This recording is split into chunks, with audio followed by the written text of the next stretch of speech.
অনেকে অনেক বছরে দেশটা চালিয়েছে, এরপরে এখন যারা আছে মনে করেন আল্লাহ তাদেরকে হাতে ধরে দিয়েছে, এমনি এমনি খেলা করার জন্য দেয়নি, আল্লাহ দিয়েছেন সুম্মা জাআলনাকুম খলাইফা ফিল আরদি মিন বাদিহিম। এদের পরে এই দায়িত্বটা আল্লাহ আপনাদের দিয়েছেন লিনানজুরা কাইফা তা'মালুন। আল্লাহ দেখতে চায় যে তোমরা কেমন কাজ করো।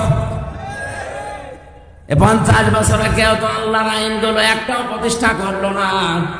এখন যারা আছে 20 বছর মনে করেন একাধারে থাকবে, অন্তত লিনানজুরা কাইফা তা'মালুন।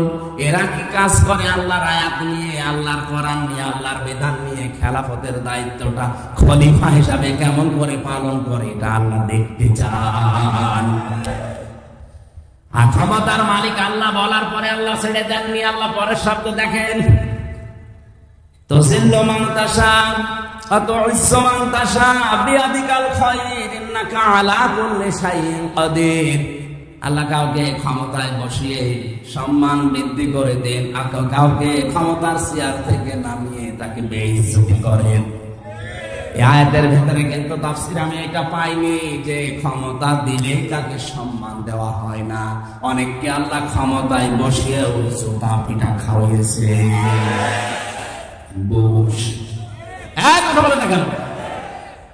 এর আগে যে বাবা ছিল নমরুদ, ওর দুটো পেটে খাওয়াইনি।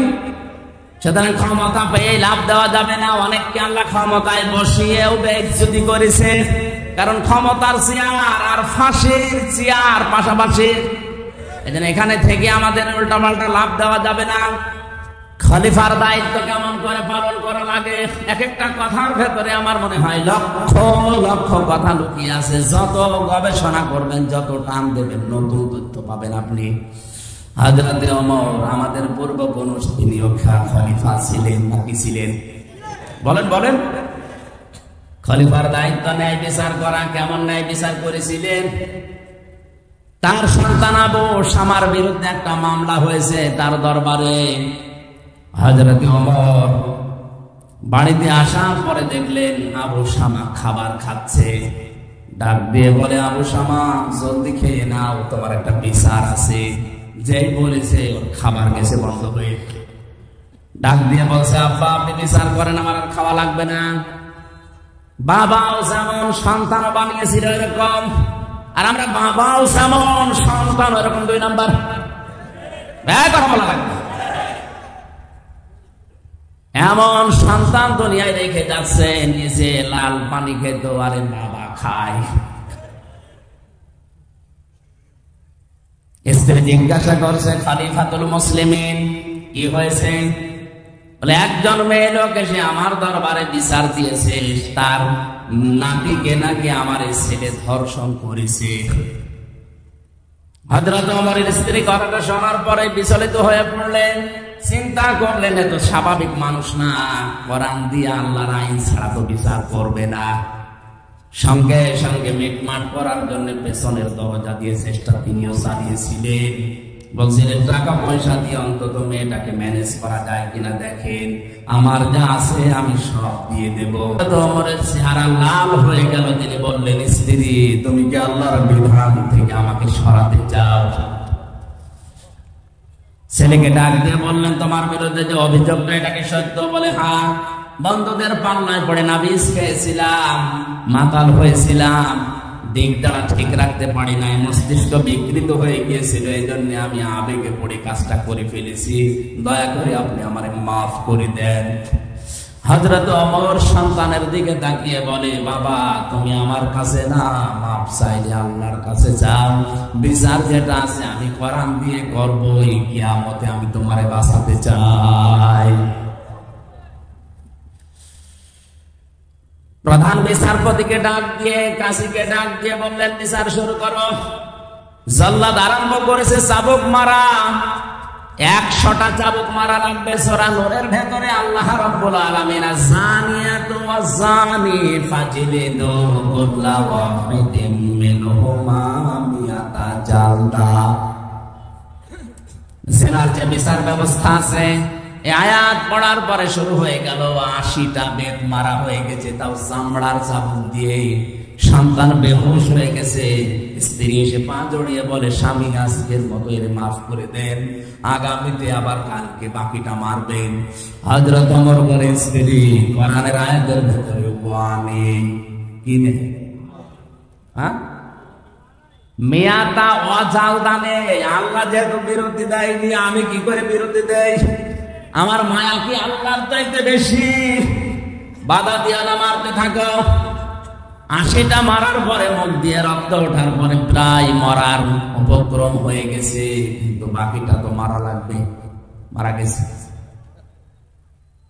মারা যাওয়ার পরে নিজের সন্তানকে ধোয়ালেন, কবরের ভেতরে রাখার পর মাটি দিয়ে বললেন, আব্দুল্লাহ বিদায় করে দিলাম, দুঃখ পেও না। আল্লাহ যদি দুনিয়ায় কোন পাপের শাস্তি কোরআন দিয়ে হয়ে যায়, ওই পাপের জন্য কিয়ামতে আল্লাহ ডবল করে আর বিচার করে না। তোমারে আমি শাস্তি দিয়ে বিদায় করে দিলাম।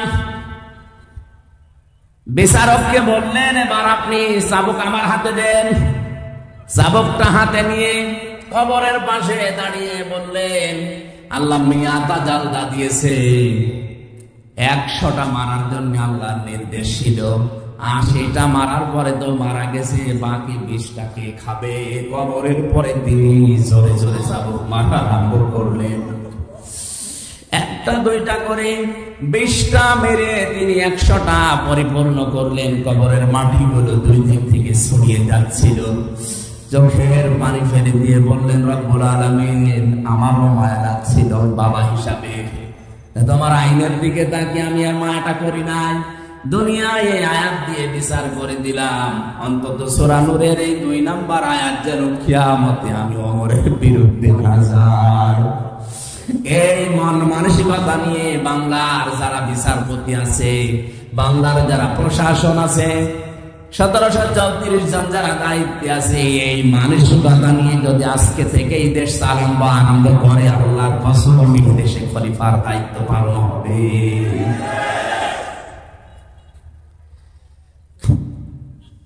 হযরত ওমর বাড়িতে গেলেন, সন্তান যে ঘরে থাকে ওই ঘরে প্রবেশ করলেন। ছেলে যে ঘরে আছে ওই ঘরের মালিশটা এবার বুকের ভেতরে নিয়ে তিনি এবার হাওমাও করে কাঁদছে। স্ত্রীকে বলে, খলিফা এত করে নিষেধ করলাম আপনি মানলেন না, এখন ছেলের বালিশ নিয়ে কান্নাকাটি করেন, আপনি কি বাবা? হযরত ওমর বলে, স্ত্রী মানুষ আমিও বাবা, আমারও মায়া আছে, কিন্তু আল্লাহর আইনের চাইতে বেশি না। বাংলার দায়িত্বশীল মানুষদেরকে, বিচারপতিদেরকে বলছি, আপনার সামান্য উদাসীনতার কারণে, আপনার মন মতো বিচার করার কারণে আজ হাজার মানুষ বাংলার বিভিন্ন সিলিং মসজিদের উপরে বছর অন্ধকারে বসতেছে। আপনার ছেলে যখন এই গেড়া কলে পড়বে তখন আপনি টের পাবেন। এমনকি আমারও ম্যাজিস্ট্রেট যেটা 164 নিয়েছিল, মিথ্যাও নিজেও জানে। কিছুদিন পরে দেখি ওই ম্যাজিস্ট্রেট জেলখানার ভেতরে, কি গো আমার যে মখলুক আছে, আমি তো চিনে ফেলেছি। বললাম, কি স্যার আপনি না? কি আমার কিছু করার নেই, আমার যা বলেছে আমি তাই করেছি। এখানে আল্লাহ কি দিয়েছিলেন? ওলা তাত্তাবিউল হাওয়া, মন মতো কাজ করা যাবে না। ফায়ুদিল্লাকান সাবিলিল্লাহ, কেউ যদি বিচার করতে গিয়ে মন মতো করে তাহলে তাকে গোমরাহ করে দেবে আমির হামজা। কে কে বলেন বলেন, আল্লাহ আপনাকে পথ হারিয়ে দিয়েছে। কে মামলা আপনার? বলছে আমার বউ আমার যৌতুক মামলা দিয়েছে। তোর বউ না, তোরে আরো কত মামলা দেবে? তোমার ছেলে, তোমার মেয়ে, তোমার বউ, তোমার চাচা, তোমার চাচা তো ভাই যখন এরকম গাড়া করে পড়ে বছরের পর বছর মিথ্যা মামলায় জেল খাটবে, তখন বুঝবা যে দায়িত্বে থাকা কি। এই জন্য বিবেকটা এখনো কাছে লাগান, এখনো সময় আছে। আর যেহেতু 100 বছর পরে এখানে যারা আমরা আছি কেউ থাকবো না, নতুন মানুষ এসে জায়গা চাষ করবে। এই কথা বলেন না, কার জন্য কি করে যাচ্ছেন আমি জানি না, আপনাকে বাঁচার জন্য আমি বলছি, আল্লাহর কসম আমাকে শত্রু মনে করেন না। অভিভাবক হিসাবে মেনে নিয়ে এই কথাগুলো নিজের জন্য বলছি, আপনার জন্য বলছি। এইটা মেনে নিয়ে বাস্তবতায় কাজ করেন, আপনিও বেঁচে যাবেন, আমিও বাঁচতে পারবো। আমি যদি সঠিক কথাগুলো এখন না বলি, কিয়ামতের ময়দানে আল্লাহ আমার দিকে তাকাবে না, কথা বলবে না, পবিত্র করবে না, জান্নাত দূরের কথা। এই তথ্যটা আছে সূরা বাকারা 2 নাম্বার পারা 5 নাম্বার পৃষ্ঠা 3 নাম্বার লাইনের 173 নাম্বার আয়াতে আল্লাহ রাব্বুল আলামিন বলেন, ইন্নাল্লাযীনা ইয়াকতুমুনা মা আনজালাল্লাহু মিনাল কিতাবি ওয়া ইয়াশতারুনা বিহি সামানান ক্বালীলা উলাইকা মা ইয়াকুলুনা ফি বুতুনিহিম ইল্লান নার ওয়া ইউকাল্লিমুহুমুল্লাহু ওয়া ইউযাক্কিহিম। কোরআনে কারিমে আল্লাহ আয়াতের ভেতরে সারমর্ম হিসাবে জানিয়েছেন, নিশ্চয় যারা গোপন করছে করবে। একদমন এটা মোজারে, বর্তমান ভবিষ্যৎ, প্রেজেন্ট ফিউচার। আল্লাহ দিনা ইসমে মামসুলা শুধু আমির হামজা এর ভেতরে একা নেই, তাম দুনিয়া সবাই আছে।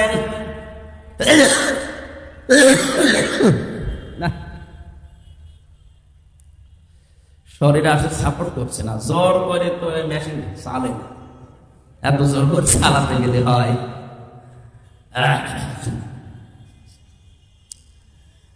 আল্লাহ পাক বলেন, নিশ্চয় যারা বর্তমানে করছে ভবিষ্যতেও করবে, যা আমি আল্লাহ আমার কোরআনে নাযিল করেছি। দুনিয়ার কিছু স্বার্থ পেয়ে অল্প মূল্যে এগুলো চেপে রাখে, গোপন করে বিক্রি করে।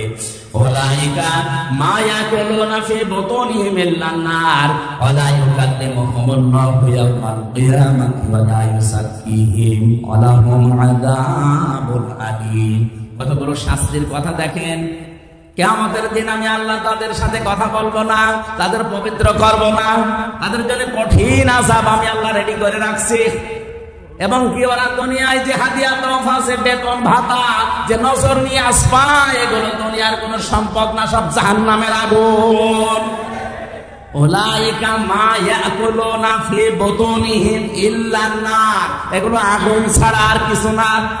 সুতরাং মানুষের উপরে অবিচার করে, ঘুষ খেয়ে 10 লক্ষ টাকা না নিলে তোর জামিন নেই, এই কথা বলে যারা টাকা নিয়ে বড় বড় মাছ কিনে বাড়িতে নিয়ে যান, ওটা মাছ না, ওটা আল্লাহর ভাষায় আগুন। কালকে এটা বিচারকদের উদ্দেশ্যে ছেড়ে দেবেন, যারা প্রশাসনে আছে তাদের জন্য, যারা বিচার ব্যবস্থায় আছে তাদের জন্য ছেড়ে দেন।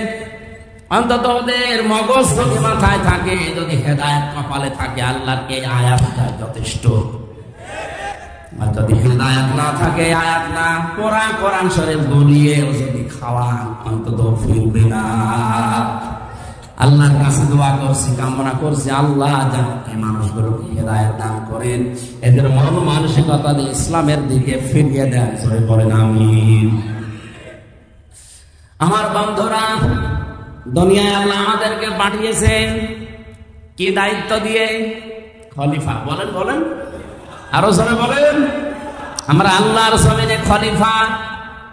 আল্লাহর কাছে সবচাইতে বড় দামি মানুষ এটা মান সালিমাল মুসলিমুনা মিন লিসানিহি ওয়া ইয়াদিহি, যার হাতের দ্বারা, যার মুখের দ্বারা মুসলমানেরা শান্তি পায়। এখানে আল্লাহ কিন্তু মান সালিমান নাস দেননি, মান সালিমাল মুসলিমুনা। তোমাদের ভেতরে সবচাইতে উত্তম মুসলমান, সবচাইতে উত্তম মুমিন ওই লোকটা, যে লোকটার দ্বারা মুসলমানেরা তার হাতে এবং মুখের দ্বারা শান্তি পায়। এ হাত মানে শুধু এই হাত না, এ হাত ক্ষমতার হাত। কথা বলে না কেন? এ হাত টাকা পয়সার হাত, প্রভাব প্রতিপত্তির হাত।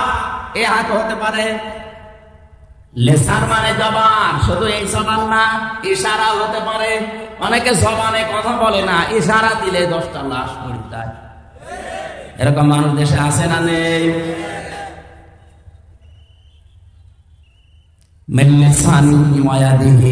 যার হাতের দ্বারা, মুখের দ্বারা, আইনের হাতের দ্বারা, বিচারের হাতের দ্বারা, ক্ষমতার হাতের দ্বারা, প্রভাব বুদ্ধির হাতের দ্বারা, এই হাতের দ্বারা, মুখের দ্বারা, ইশারায় দ্বারা যারা মুসলমানকে শান্তি দিতে পারে, এরাই আল্লাহর দরবারে মুসলমান। আর কোরআনে কারিমে আল্লাহ বারবার আদেশ দিয়েছে তোমরা মৃত্যুবরণ করো না যতক্ষণ মুসলমান হতে না পারো। সুতরাং আপনার কাছে আমার আরজি, আপনি মুসলমান হতে পারছেন তো নাকি আল্লাহর মামলার আসামি হয়ে যাচ্ছে? সূরা সূরার 42 নম্বর আয়াতটা আমার কাছে ভয়ঙ্কর লাগে। ইন্নামাস সাবিলু আলাল্লাযিনা ইয়াযলিমুনান নাস। আল্লাহ পাক বলেন আমি আল্লাহর মামলা, আমি আল্লাহর অভিযোগ, আমি আল্লাহ কেস করব তাদের বিরুদ্ধে দুনিয়ায় মানুষ যারা মানুষের উপরে জুলুম করে। আর এইটাই বাংলাদেশে বেশি। আল্লাহ আমাদেরকে খেলাফতের দায়িত্ব পালন করার তৌফিক দিন।